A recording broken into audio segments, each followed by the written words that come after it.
True Gamer here, and I'm back with another Retro Circle, and this episode is all about the Notorious Nintendo 64. And on my left, as you see here, is the Japanese Gold Edition, and on my right, this one here will be the European version of the console. So since they're not region free, having two different consoles will give you the best of both worlds.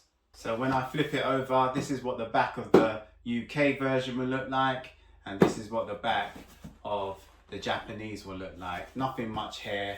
These were the days of the polystyrene inserts. At least with the UK version, they've jazzed it up a bit, giving you some insight to all of the games that are available now and the ones that are up and coming. So as most consoles back in the 90s, you would have this polystyrene insert, and this is how it would present itself back then. You would have the manual, it's all in its plastic. So then you would have got yourself some AV cables, and always with the AV cables, the genuine ones, always have the Nintendo logo engraved onto the plastic. And here is the weird and wonderful ultra chunky power supply, and this is what it will look like. And once it's connected to the back of the machine, you'll hear a click and you'll be ready for action. Fresh out the box, you would have got yourself an odd shaped grey controller, which I found absolutely fascinating at the time. And as time went on, this controller definitely grew on me. You will see the Nintendo logo printed absolutely everywhere, from the controller to the cables. So there is everything you would receive straight out the box in England on the release date in 1996.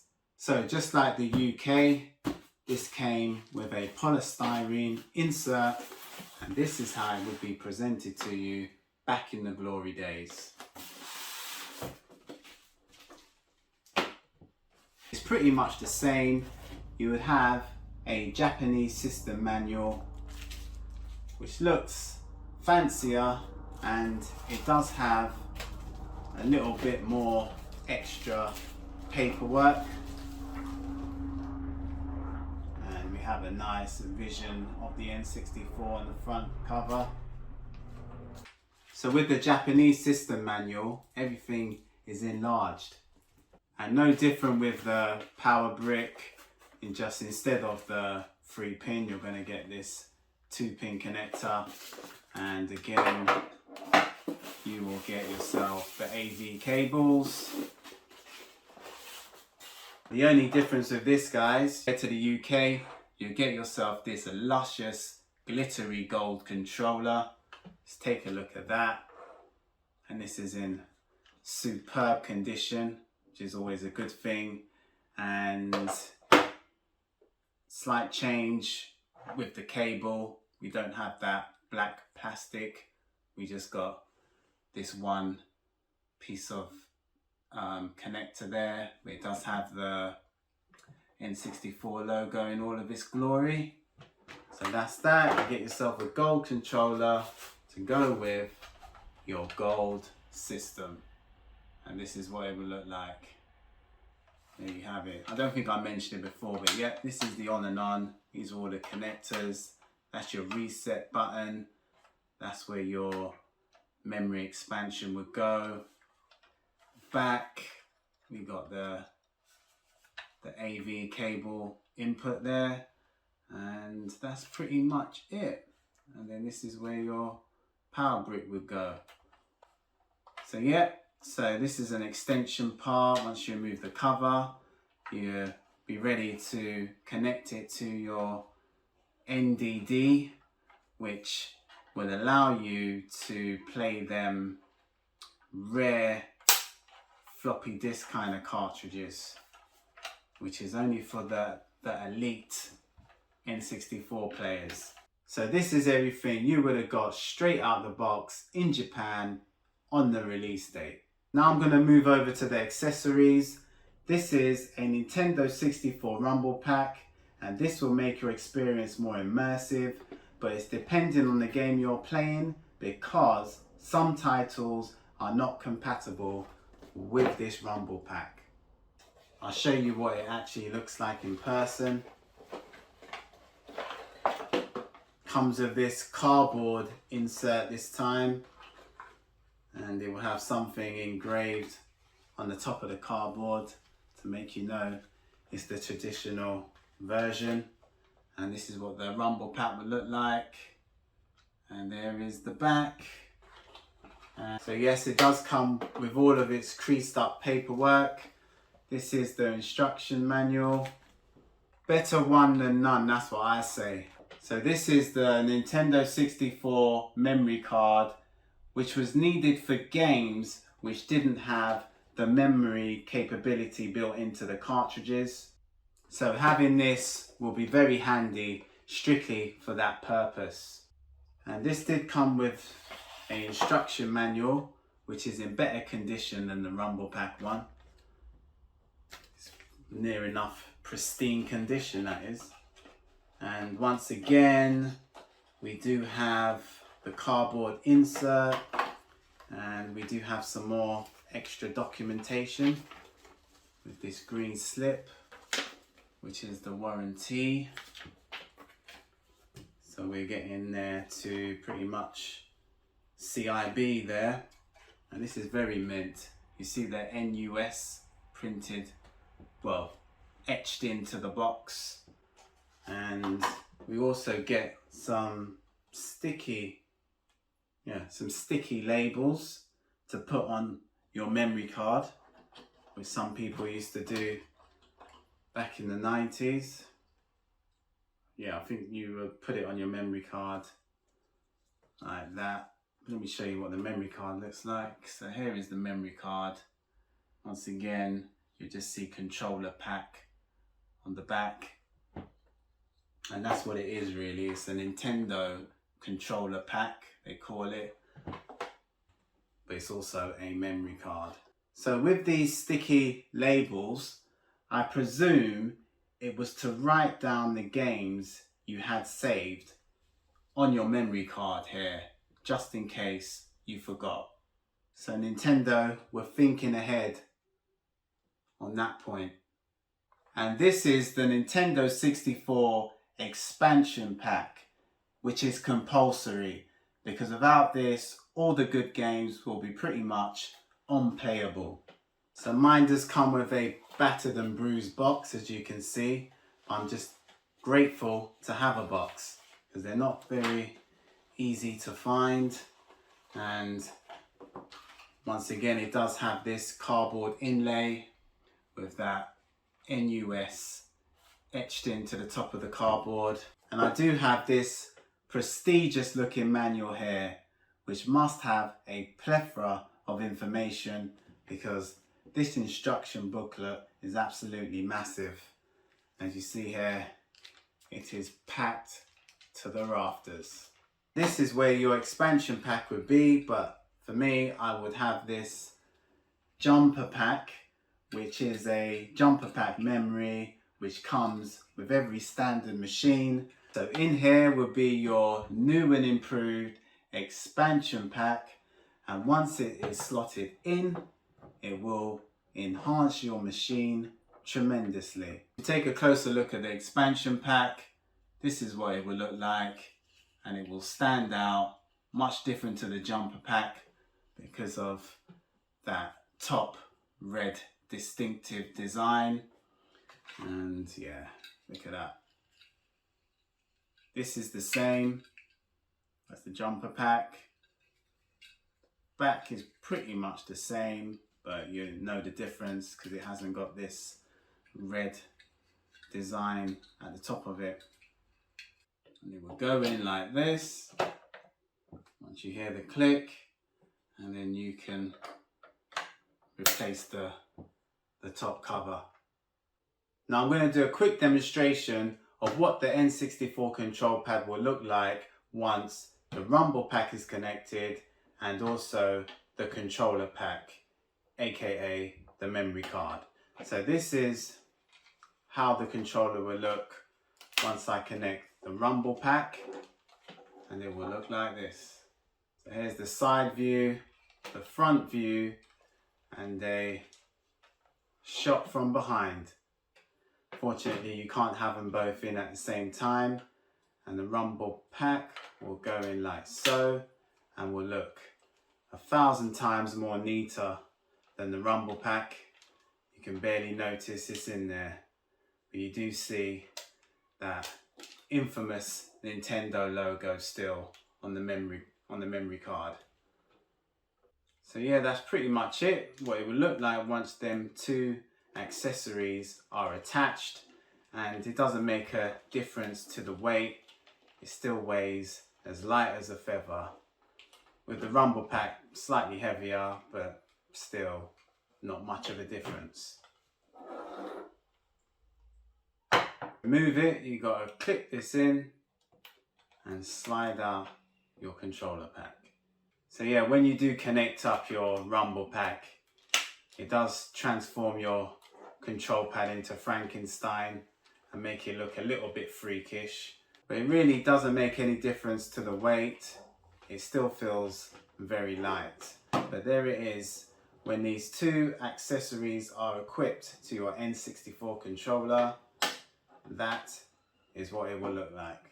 So if you've only got one machine, this Hyperking converter can come to your rescue, because this will allow you to play all of the regions. Now, I brought this from Castlemania Games, but you can probably buy this anywhere at this stage, and this is a much cheaper option. And this is what to expect. Inside of the box, you'll see a black plastic tray, and inside will be your converter. With this, you don't even need an extra cartridge. All you need is this, and you put it in the machine, and then you put your game on top, and it will catapult you to the correct region you need to play the game. And no instruction manual with this, guys, but you do get yourself a little thank you card appreciating your purchase. Now, there are alternative ways on the market to play other regions. You don't have to go and run out and buy an extra console. And if you've got that extra bit of cash, my advice is to grab this, the N64 Passport, because it's not just a converter, it also has the ability to add cheat codes to your games. Now, this isn't as neat as the Hyperking. You will need an extra cartridge to hand in order for it to take effect. And on the back, there's a diagram showing you how to use it depending on your system region. So once again, always nice to have the box. I'll give you a closer look to what it looks like. It does come with a plastic tray, and also comes with a manual. It looks like this. Take a closer look. This is what the N64 Passport would look like. On the top, we have a cartridge slot, and also on the back there, depending on what region you want, you have to have the right ones in the right place. But this is the N64 cartridge. Always happy to have it boxed with the manual. Now, this was the first N64 Passport to be introduced, but if you really want to push the boat out, you can go and grab yourself the N64 Plus 3, and it looks like this.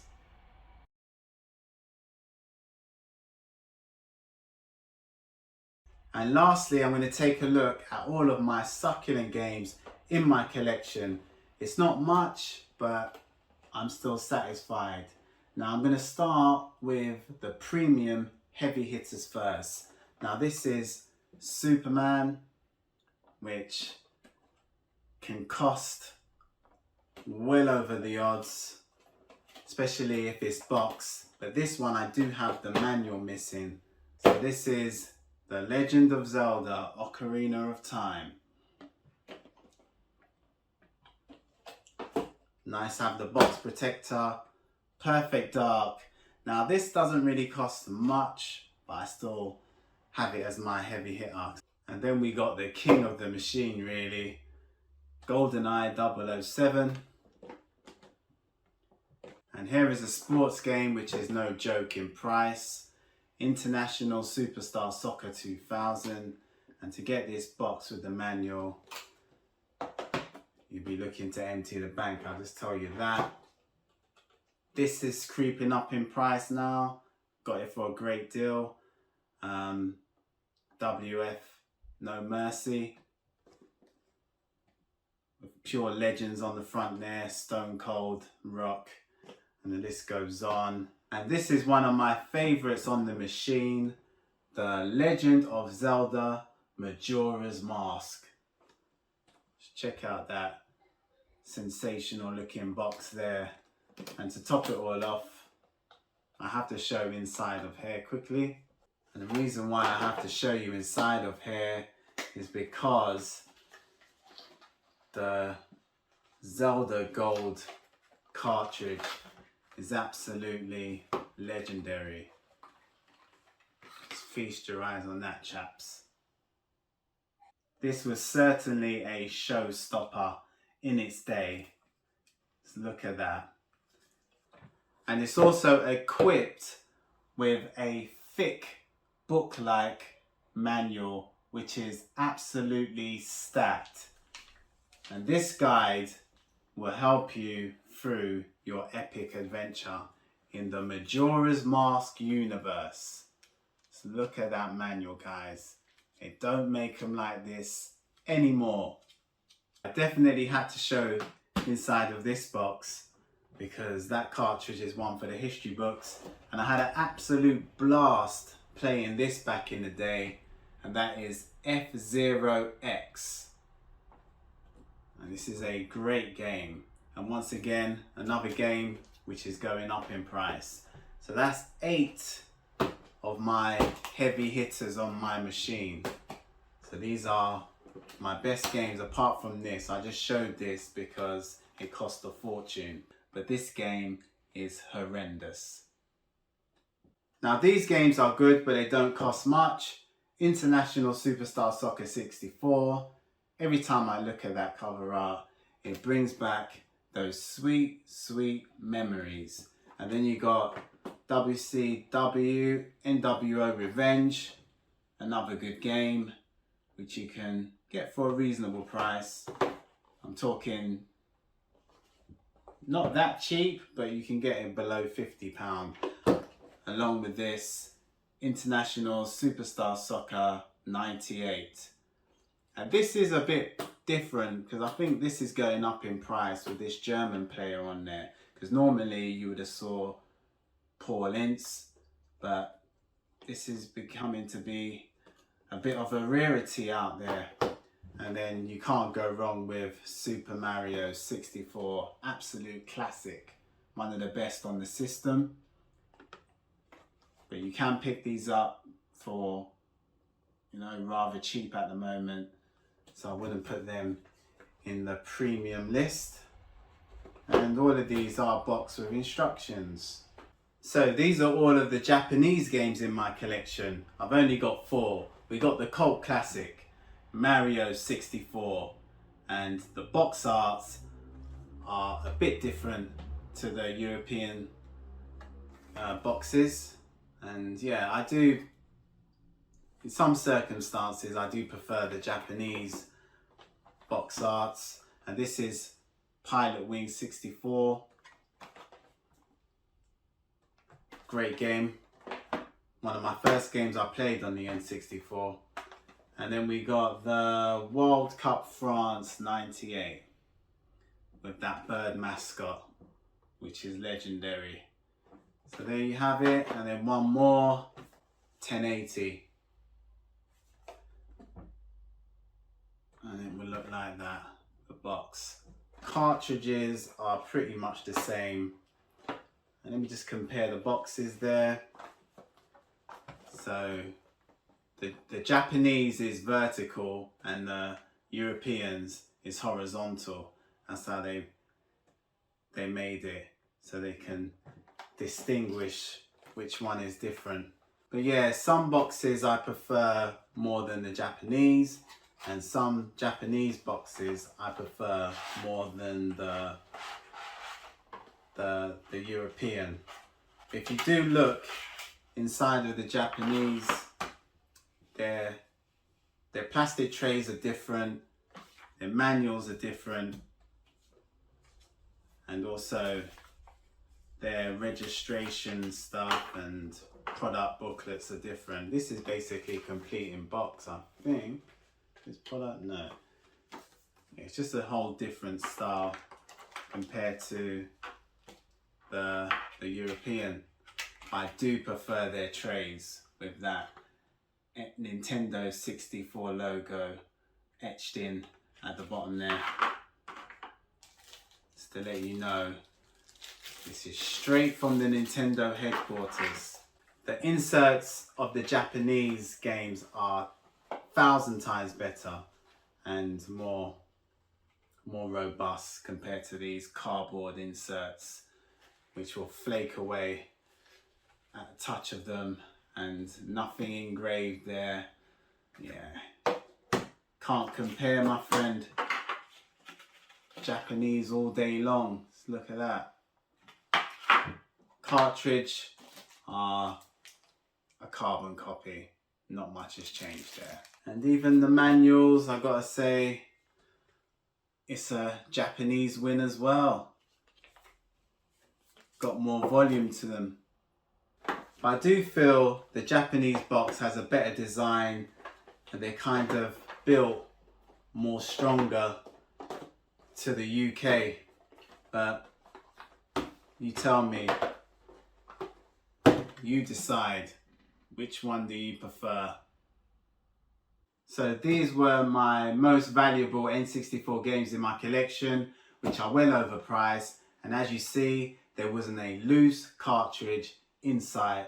I always aim for them fragile boxes along with the elusive manual.